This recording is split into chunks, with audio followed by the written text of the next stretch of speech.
Hey everybody, welcome back to Yanks the Cop. We're here tonight for our Champions League special for the Porto versus Liverpool game. Liverpool ran out 5-1 winners. Another emphatic beating of Porto. We seem to love playing Porto when it comes to Champions League football. Tonight I'm going to be joined by two special guests. My first guest is Dan. Welcome, Dan. How are you tonight, mate? Yes, buzzing, mate. Yeah, can't complain. Good. And also my other guest live from Nigeria, Damila. How you doing, mate? I'm good. Thanks a lot. Good to have you both on tonight. So obviously we should be buzzing tonight, Liverpool off that win. Sure. So we're going to start off the lineup. Obviously, when the team news came out, we obviously knew that yesterday Trent was injured, and now it looks like he might miss the Man City game, which is a big blow. But Klopp actually picked a stronger lineup than most people expected with City on the weekend. He obviously went with Alisson, Matip, Van Dijk, Milner, Robbo, Henderson, Fabinho, Jones, Salah, Mane, and Jota.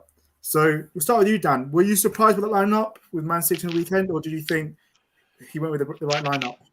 No, I was surprised. I expected a lot more changes, to be honest. I thought we'd see something more like what we've seen against AC Milan, with Origi coming in for one of the front three, even more rotation in midfield. I thought we might see Gomez start at right back to get Milner into midfield, just to rest Henderson a little bit and maybe rest Fabinho and to some extent maybe rest Curtis Jones because he might be important for Sunday. But obviously he went with pretty much full strength, and it worked because we managed to take some of those players off towards the end, so it wasn't the worst thing in the world, but I was surprised at how strong it was at the start.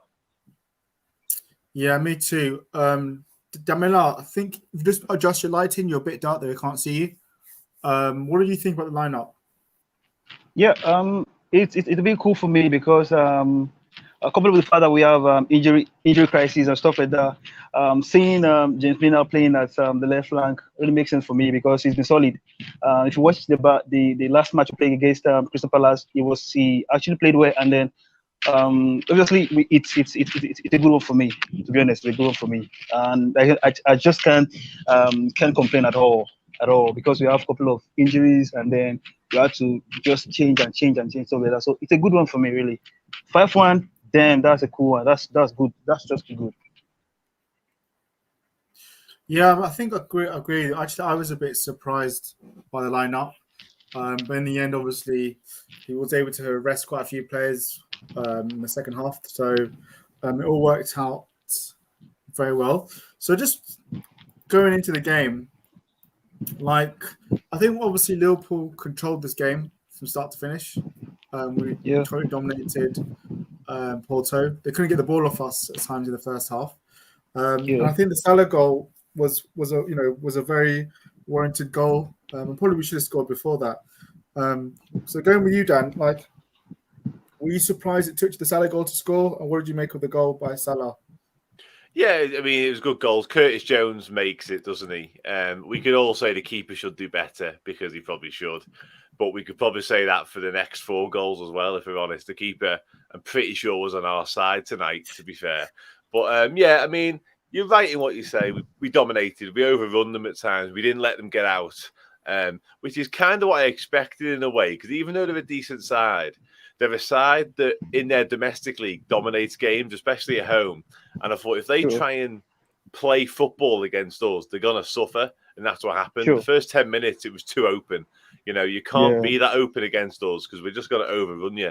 And that's what happened. It took a little bit longer than I thought for the goal. And we probably should have been further ahead by that point. But in terms of the actual goal, it's actually not a goal you'd expect from Salah, even though he's this goal scorer extraordinaire that we've all seen and loved. Him scoring that sort of poacher's effort isn't really the sort of thing he does that often. So that was nice to see on the 6-yard box, tapping in, nice and easy. Everyone who's watching, do smash that like, subscribe button. We do appreciate it. Going on you, Dan Miller. Were you surprised as well it took that long to get the first goal? And what do you think of the Salah goal in the end? Yeah, I think I'm really cool about Salah's goal. Anyone can score tapping, and it's normal. Ronaldo scores taps in, and then people complain about taps in. But Salah scoring that goal, it's fantastic. Anybody can miss such goals. I think last week Jota missed a sitter, and then it was quite embarrassing. It wasn't. I think it was in the same spot or so. So it's I'm really proud about with Salah's goal. It was cool, and I think we are just too good for Porto. At any day, anytime, we always get them beat. That's just it. Beautiful ball, beautiful goals, beautiful team. Liverpool. Yeah, I think it was a perfect European night in terms of what you expect in a away performance, in terms of controlling and dominating the game, and I think that showed that the gulf. I know we had injuries. I know Porto had Pepe injured in a pre-warm up, but injuries are part of the game, so we can't. Both sides can't really complain about that. And then even then, I think it was surprising when we were 1-0 up for a long time. It took until near the end of stopping, near the last 3 minutes of the second half, that for us to make it goal in Mane. So that again surprised me, the fact that it took us long again. What do you think of Mane's coming for a lot of stick from a lot of fans this season? I've heard calls which I don't agree with, that Mane's finished, that Mane should be sold, he doesn't deserve a new contract. I've heard it all, and I just want to get your point from both of you. We'll start with you, Damila. What do you think of Mane's performance tonight? And do you think the calls that some Red fans are trying to say that he doesn't deserve a new contract and that his best days are behind him are fair? Yeah, I don't want to say Salah. Yeah, I think I was part of people that says, okay, let's sell Sadio Mane, he's finished and stuff like that. But obviously tonight's game, I think, has been fantastic. And then not just this night, for the past 4 games for Mane has been outstanding. He's been outstanding, but not actually getting the goals in the net, but Mane has been outstanding. Selling Mane now wouldn't make any big sense, really. But seriously, the ball, keeping Mane, giving him a couple of matches and all these things, like more confidence, I think it's going to boost him more. That's what I feel. Mane has been outstanding. Especially tonight's game, he was outstanding. To be honest with you, the way he opened up defense, the way he passes the ball, I think it was top notch tonight. So that's what I feel. What about you, Dan? Do you think the calls are fair that he hasn't, or do you think obviously there's that rumor, the fact that he hasn't had a lot of rest. I think this summer was the only time he had a proper holiday. I've seen people saying that everyone said that Mane doesn't give the ball to Salah, which I don't think is actually fair, because I think they combine with each other quite often. So I think that's a myth, they get past each other. But yeah, what do you think in terms of Mane's performance tonight? Yeah, I get the calls that Mane's not been himself, to be honest with you, because even though, like we've touched upon, he gets in the right positions a lot of the time, his decision-making's been off quite a lot, I think, and he tends to take either the wrong touch, choose the wrong option, or his finishing isn't quite right. Even a couple of times tonight, he kind of got in the way of a couple of efforts, and we were like 3-on-3 a couple of times. You think, okay, you make the most of it, but he chooses the wrong pass, and that's been happening quite a lot, and it is frustrating. But in terms of Mane overall, he's a world-class footballer. He has been a world-class footballer for Liverpool. And he continues to score goals. Like tonight, I don't think he was brilliant, but he scores. As for the Salah and Mane stuff, never bought into it. I think they're both very competitive footballers that like to score goals. But that kind of clashes at times. But I haven't really got a problem with that. I think that's just par for the course. In terms of, I'd never sell him. I'd never even dream of selling him, to be honest with you. He probably deserves a new contract just as much as Salah does. But there's no doubt about it for me right now. He's not his usual self. But I've got every confidence that he will be. But every time he scores, I think he probably needed that goal for his confidence. And then the next performance, he isn't quite right again. So there is something not clicking for him. But I just hope, it's a long season, I just hope it clicks in a couple of weeks, or even on Sunday would do. Yeah. Well, yeah, he seems to be coming up with big goals when it counts, And I think, even someone said last season, the stats that Mane, even this season, he wasn't maybe to hit the standards of 18-19 or 19-20, he still performed better than most other forwards in the Premiership. And he's still not that far off Salah in terms of goals in terms of for I think he's only like 2 off Salah in terms of the most African goals in Premiership. Yeah. So I don't think Mane gets the credit that some people give him, and I think some people are a bit too harsh on him. But moving on, obviously Liverpool went in 2-0 at half time, and I think you could also should have been outside. But one thing I noticed that when we highlight you is the press was hurting them. They couldn't handle a high press. The amount of times where you see Jones or Robbo or Hendo or Fabinho winning the ball back. Yeah, I don't think they're not used to that in their own league, because they don't get anyone as you mentioned before, Dan, that they dominate possession. So it was good to see that back. So, I mean, sometimes we might not always see that high press for Liverpool, but did you notice that again? That how that the high press was back in terms of like we were pressing and we were suffocating teams. I certainly did. Yeah, I thought it was like much more the way we used to play. Not even last season. We kind of stopped doing it last season, but the season before, especially in Europe, just suffocating teams. And like I said earlier, Porto think they're going to dominate possession, being at home, which is what they do every week. They don't get sides like us that will come and press them and nick the ball off them high. And like you say, Curtis Jones and Robbo in particular did it time and time again. And when you do that, you're immediately in a position to create an attack and to create often an overload. So I thought it was outstanding, and it was definitely a hark back to earlier days under Klopp, us doing it, because we have been a little bit more sit-offish, I think, recently, and look to control games ourselves in a more conservative manner. But I love watching us press. I think when we press, we are a joy to watch. And I think if we can just bring that back into our game a little bit more over this season, then we'll be even more of a threat to the big honours. Yeah, I definitely agree. What about you, Jamila? Did you notice the high press back tonight? Yeah, obviously, yeah. I think we play more or less like the Klopp way, the pressing. It was heavy meta football that we played tonight. I love the pressing. We suffocate them. There was no breathing space for them in the midfield. I think they were thinking they got fans all around, all over them, but it doesn't work. It doesn't work. Liverpool suffocate them in the midfield. Coupled with the fact that Jones has been fantastic tonight.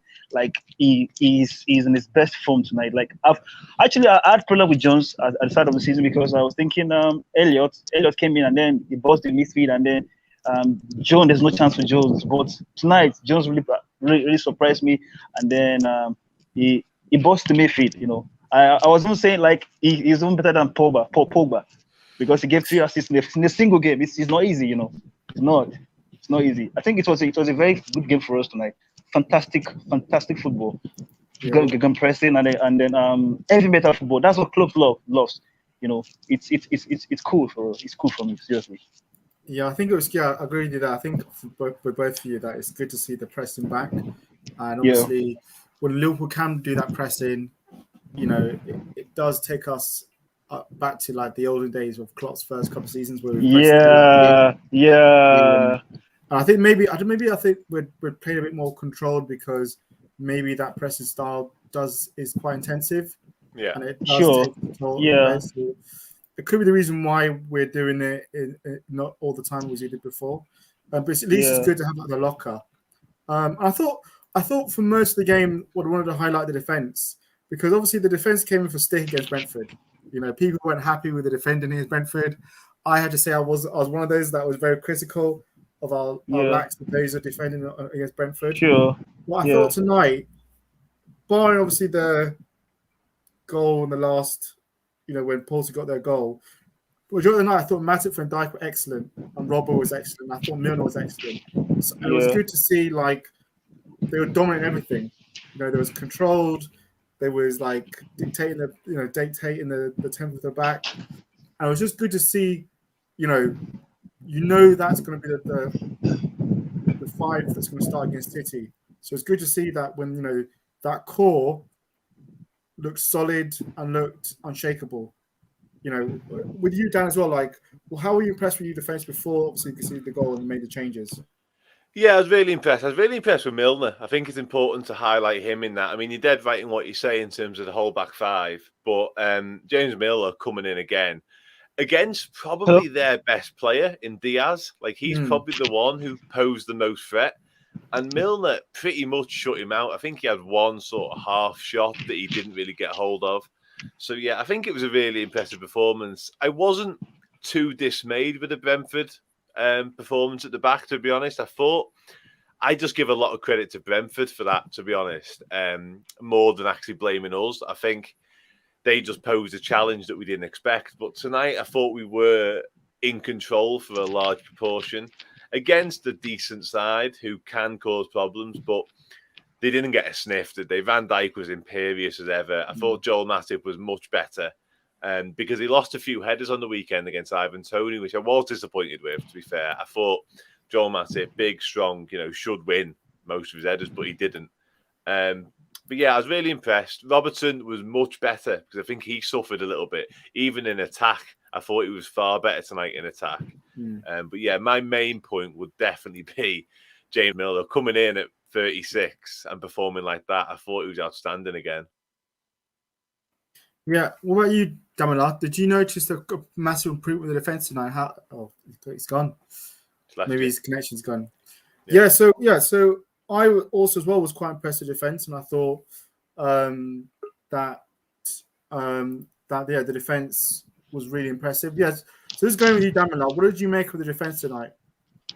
Yeah, I think we were quite composed. Like, unlike against Brighton, it was a bit shaky. And the third goal Brighton scored, Brentford, you meant? Trent was overlapped. Like, he was overshadowed by two Brighton players, which I wasn't really happy with, but tonight's game we really played well. We played good football. I love the fact that Van Dijk, Matip, Robo was actually impressive tonight, and I love the fact that Matip actually put in the right footing. It makes sense for me. We are so clinical today. We are so good today at the back. But I hope we'll put in more effort on Saturday or Sunday or so. Sunday, right? Yeah. So by winning City, but I'm pretty sure we're gonna beat City now.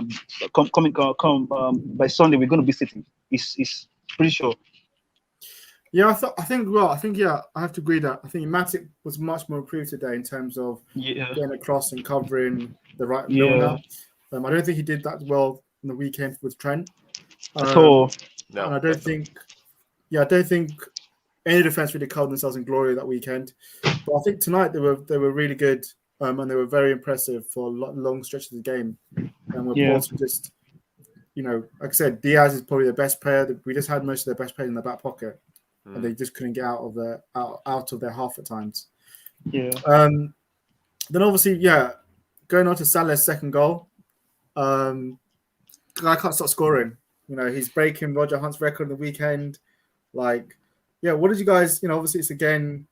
I think Curtis got the assist for that one? Yeah. Curtis got the assist for it. Again, we could say the keeper's shocking, and that stuff. But you got to score the goals in a day, and we're seeing obviously. Salah's getting the goals. We're seeing Jota missing easy chances today. Like, he could have had a hat trick, probably 2 hat tricks today. But the one thing with Jota, he gets in the positions all the time. But what did you guys make of the Salah goal? Second goal. Cool, wasn't he? Just very cool. Like, it took I must admit, when the ball got played to him from Curtis Jones, in my head, the little icon player football, I thought, hit it first time, and he doesn't. He takes a touch and just rolls it in, and it was a very confident. It was the finish of a very confident man, wasn't it? He's on absolute fire at the start of this season, and he's not just adding goals. His overall performances have been outstanding, if we're honest. But again, I've got to go back to that man, Curtis Jones. I thought he wins the ball in midfield for a start, and I'm thinking that's defensive contribution. That's something that Jurgen Klopp will absolutely love. Not only does he win the ball, he then drives on, cuts back, and sees Salah in acres of space because everyone's cut in. It was, and how many times do we sit there and watch Salah in all that space and the midfielder doesn't find him? Curtis Jones, fair play. I thought he was outstanding. But lovely finish from Salah. He's breaking records left, right, and centre, as you say. But for me, that goal's all about Curtis again.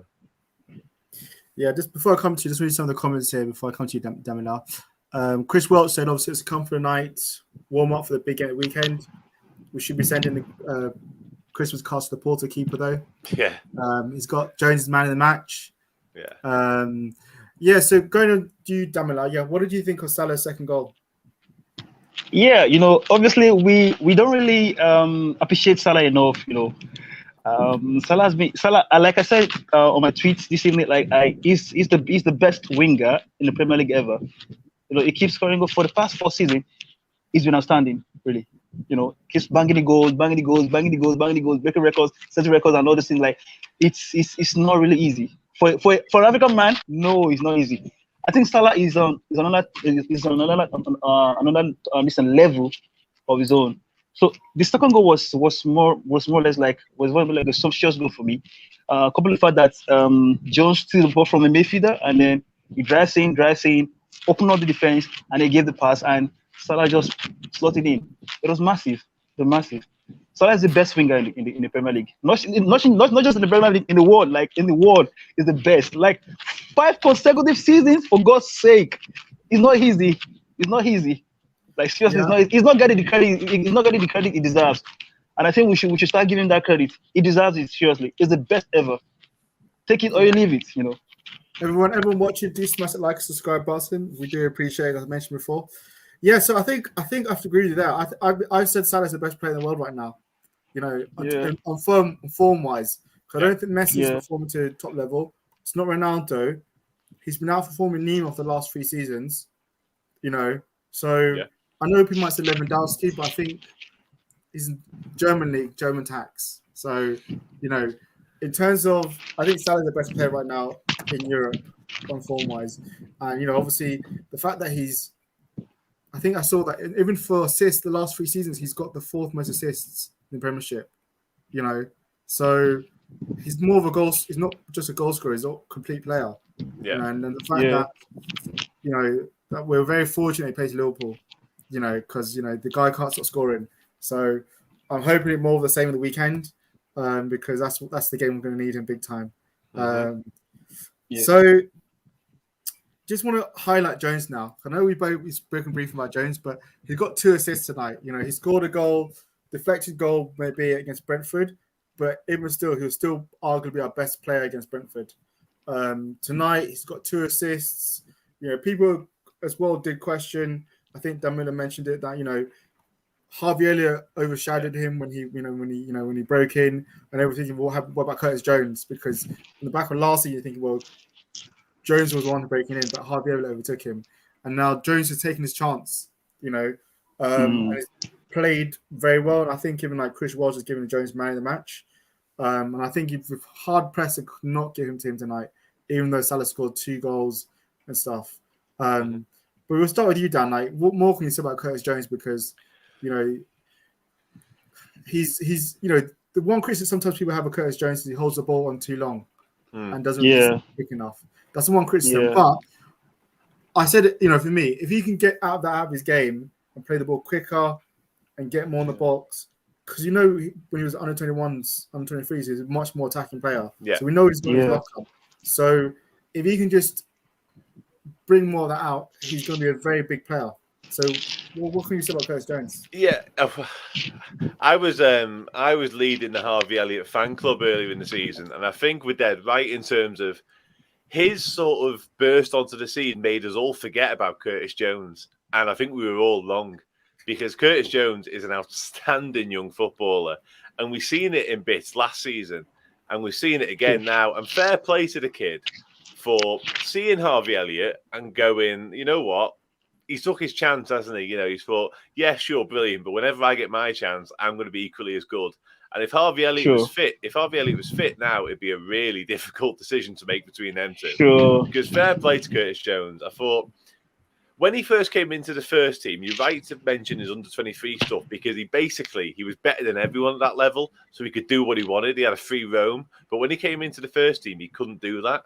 So Klopp had to get this defensive contribution into him, and I think it was difficult for a little while for him to do. But now we've seen tonight, like I said earlier, winning the ball back on the halfway line. He's really developed into what Klopp needs and what he wants. So you've got to give him a lot of credit for his work. But the one thing I will say, he's one of the few players we've got, and I'm talking like out of all the superstars, Jordan Henderson, Fabinho, whoever it may be, who's got that little bit of magic. And I mean, I love Naby Keita, but I'm not even sure he's got it. He's got that little X factor that can just do something out of nothing. We've seen it on Saturday, that worldy goal. What a strike that is. And then tonight, he finds half a yard in the box and finds someone, finds the assist. He's got a little bit of X factor. We've seen it against Everton as well on his debut pretty much. He is genuinely, got the talent to be a starter in this side. He could be a big player for us moving forwards, and we all forgot about him. What about you, Dan Miller? What would you got to say about Curtis Jones? Yeah, he's a fantastic player. I love Jones. The first time I watched Jones, I was pretty impressed. He's good. He's quick. He's got quick feet. He's my little Coutinho. He plays more like Coutinho, but not as quick as Coutinho. But obviously, Elliott's injury has actually stirred the giant in him. He has put in a good like tonight's match. Let me just basically concerning tonight's match. He put in a strong footing, and then I was really impressed. The pressing is so magical, so precise.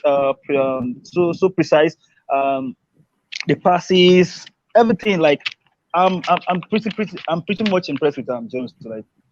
Good footballer, just needed times, and then he's gonna be one of the best players to watch in Premiership.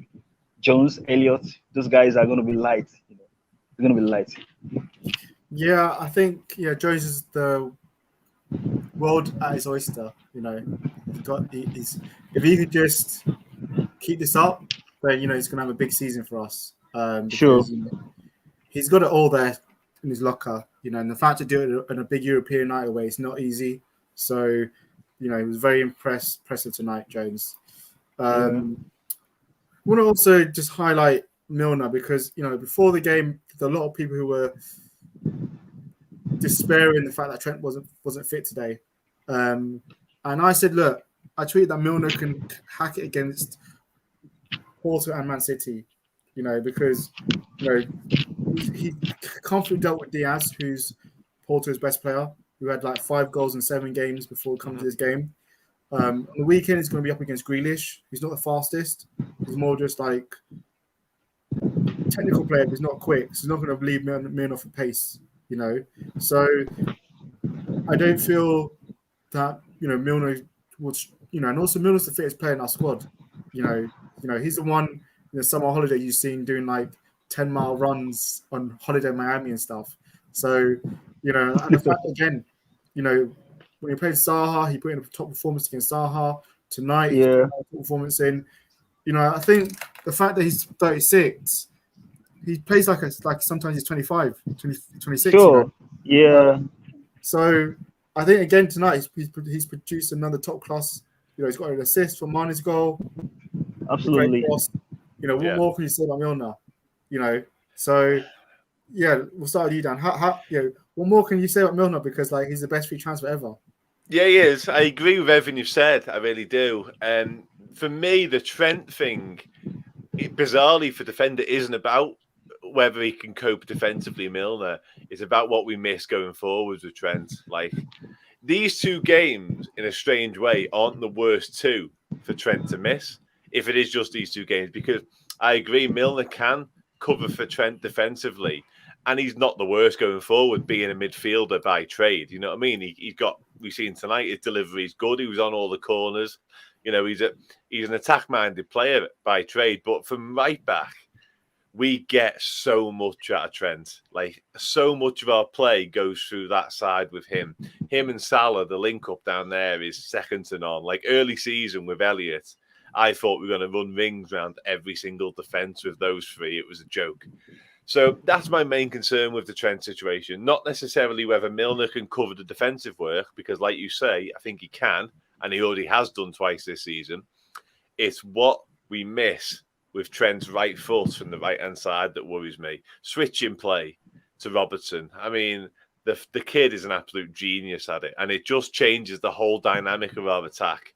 I worry with Milner if we become a little bit left-sided. I thought tonight we concentrated down the left a hell of a lot more than usual with Robertson and Mane. And I wonder if that's because Trent wasn't there. And that's okay against Porto. But against City, I really would have liked to have seen Trent back, but we're not. What about you, Damila? Like, what can you say about Milner tonight? Yeah, like you did say, he plays like a 22-year-old boy. Very light. He's the fittest in the Premier League. You can't take it from him. He's a meta. His mentality is so superb. So strong personality. He hardly go for vacation. It's just so solid. And then I just can't take that away from 36-year-old man. No. I can't play such. I can't play in such high intense game. But Mina has been good tonight. First game against Crystal Palace, it was top notch. Tonight's match, no. Mina is good. You can't take it from him. At 36, no. He's super good. Super good. I'm banking on Mina to play against City on Sunday, and then just watch out and see. It's gonna be the key factor against City. Just watch out and see. But Norman says here, Gomez at right back versus City, maybe. I don't think so, mate. I don't see why you'd not play Milner this weekend when he's been good tonight, been good against Zaha. Again, so the weekend is going to be coming up against Grealish. He's not going to come against someone's pacey. It's going to be someone's a bit technical. So that's going to favour Milner because he's not going to get done for pace. So I don't see why. Just to say on that, I would have gone with Gomez before tonight. Interesting enough. I think James Milner, in my opinion, has earned the right back spot for Sunday tonight. Prior to it, I would have agreed and I'd have been Gomez. Interesting. I still would have favoured Milner over Gomez at right back myself personally, purely because I think Gomez struggles at right back. Yeah, I agree. He does, but Milner's also not a right back, so it's one of them, isn't it? But it's good to have those depth. Obviously, Liverpool lost the clean sheet. We could have. It's not at the end of the world, but it's just like we look at the goal. That center, the guy who scores, there's 2-1 on Gomez.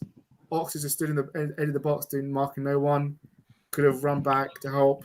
It's probably nitty gritty, but it's just like obviously like Van Dijk, Alisson, Matip. They don't like to succeed goals. So they have high standards. So it's not going to dwell on it that much. It's disappointing. But obviously, Bobby comes on, bangs 2 goals in. Obviously, the first goal with Bobby was just shocking keeping. I've no idea what he's doing. I don't understand why he's come out, the keeper, because the defender has Bobby. The defender has it, so it's just shocking. And obviously, the second goal, is great.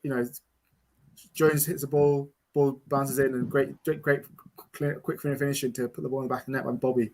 And it was also he was onside because they had the Porto defender's boot. Yeah, Marginal was keeping him on.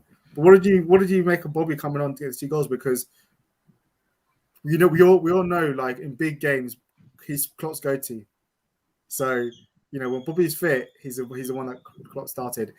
And obviously, we've missed Bobby at times this season when he's been injured,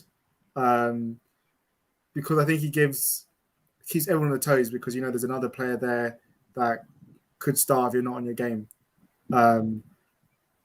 Does that 2 goals? What do you think of Bobby tonight? Does that 2 goals make you change your thing for City? So you, Dan? Do you know what? It's something I considered during the game, and I agree. Bobby would still be in my starting 11 for a big game. There's also the option of playing all 4 of them, which he's done against City before as well, which would be a brave call because it always is, but he might do that again.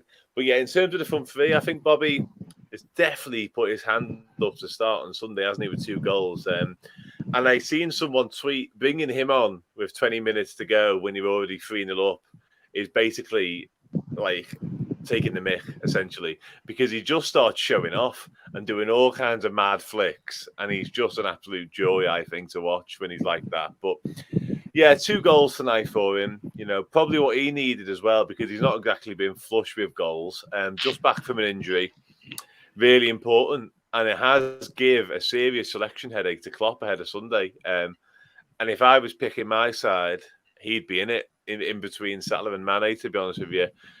As much as I like Jota, he has missed a lot of chances, and I think he could have more of an impact off the bench than Firmino would. And Firmino just causes defenders problems that not many players can. Like Ruben Diaz and probably going to be Laporte for City are going to want someone that they know where they are all the time. You never know where Firmino is, because half the time he's 20 metres deeper than he should be, and he's just creating mayhem. So for me, I think Klopp still turns to Firmino when he needs him. And I think a big game Sunday, I'd be very surprised if he wasn't in the starting lineup. Yeah, what about you, Damila? Do you think, what do you think of Bobby's performance tonight? And does that then change this weekend for you in terms of thinking, well, Bobby goes straight back in the start lineup? Yeah, performance-wise, I think it was cool. Couple of fact that he just came up from injury, and it's a good one, good performance. I'll be seeing. I think I'll pick him up for the starting 11 on Sunday, because obviously Bobby is a fantastic player, skillful, very dangerous. Yeah, you don't know where he puts the ball. There's a way he plays with the defender, with defenders that you just can't catch him.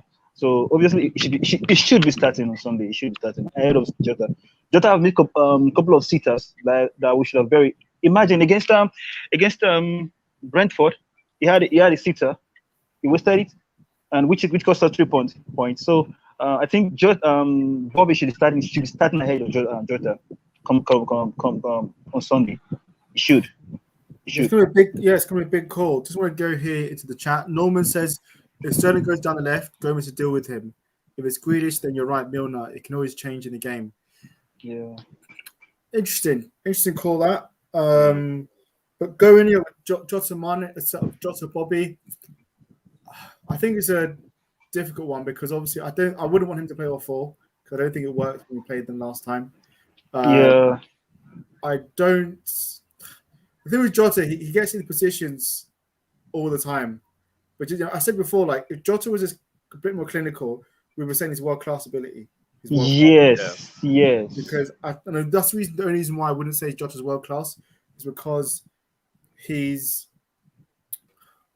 not clinical enough at times. Like tonight, he could have put the game beyond doubt against Brentford. Though he gets goals, that's the one thing. And then Bobby's maybe not the most clinical person either. No, but he's just different. He brings out the best in Salah Mane. Yeah, the tried and tested of them three together. When they're playing, they click and we're just a different level. But obviously, Bobby's link-up play isn't what it used to be. So it's going to be interesting what Klopp does this weekend in terms of who he goes with. But I fancy him. My gut instinct says he's going to go with Bobby, and he'll use Jota as impact sub. Yeah. Everyone in the chat, do smash that like, subscribe button. Put your comments in the chat as well, what you think. So obviously, overall, Liverpool won 5-1. Great European night performance. Obviously, Atletico Madrid won 2-1. So obviously that puts us quite clear in terms of the group. So, I mean, you can't really ask for anything more on a big European night away from home. Like to be winning 5-1 up. You've been able to rest players in the second half. So, what more can you ask for Liverpool on a big European night? And how do you see... Sorry, Dan, how do you see the overall group now? Like, is it the case that, I think Liverpool have Atletico Madrid next after the international break? I'm not sure. I can't remember if that's away or home. We'll be I think we're home first and then we go straight there. So, did you feel we win that home game that we won the group? That's it? Or do you think it's too early still? I think that's too early to say. I think at the start of this group, interestingly enough, I pinned a lot of qualification on getting 6 points from Porto because I thought not everyone would do that. And obviously, Atletico Madrid have already dropped points against Porto. So winning tonight was actually really important because I think we'll beat Porto at home. I think we can all safely assume that. Nothing's ever easy, but after what we've seen tonight at Anfield, you'd have to back us to beat them at home, wouldn't you? And winning your home games is actually really important. And we owe Atletico Madrid one. So them coming to Anfield in a few weeks' time will be a massive game, absolutely massive game. And it wouldn't seal qualification because 9 points isn't enough. But given what's going on elsewhere in the group, it would have been nice if AC Milan could have hung on tonight, obviously. But given what's going on elsewhere with Atletico already dropping points at home to Porto, I think one more win with Porto to come at Anfield sees us through pretty much. How about you, Damila? How do you see it? Like, do you think if we've beat Atletico Madrid after national break that we've got control of this group, or do you see it like it's still a bit early to be saying that? Yeah, obviously. I don't want to say. We have to be optimistic about everything we do. I'm saying we're gonna beat Atletico Madrid. We're gonna beat them. I'm very optimistic about that. Sure. Yeah, I'm very optimistic about that. We're gonna beat them. Because they denied us last season. Yeah, last season. Yeah. No, so the year before. Day before. Yeah. So we're gonna beat them. I'm not saying we're going for revenge, but it's football. But we're not going to take any chances. We're not going to take any chances. Well, Tony Madden says it's Atletico away the 19th. So actually, my bad. Yeah. You think we'd be away than home? That's all I went for, assuming. But either way, the Atletico Madrid games are difficult. They haven't started the season particularly well. I seen they got beat by Alaves on the weekend, and obviously they just snuck past AC Milan, a 10-men AC Milan tonight as well. So they're not an easy side to play, though. We've seen that in the two legs in 2019, 2020 rather, wasn't it? They are a difficult side to come up against. Simeone has them well drilled, and we'll have Luis Suarez back again. Yeah. And there's going to be a lot of simulation. The Spanish teams are the best at simulation, and a nightmare Atletico as well. Yeah.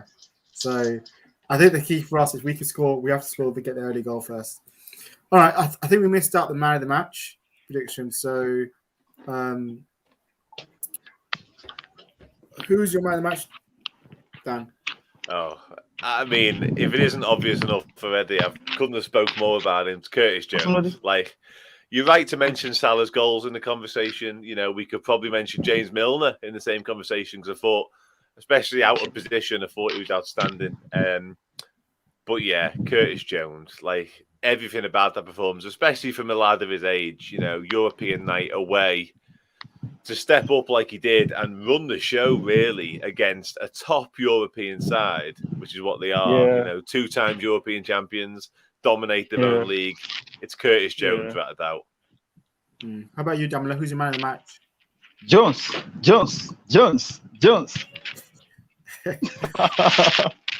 Yeah, I think we're all unanimous there. Even Tony Madden says Jones is man of the match.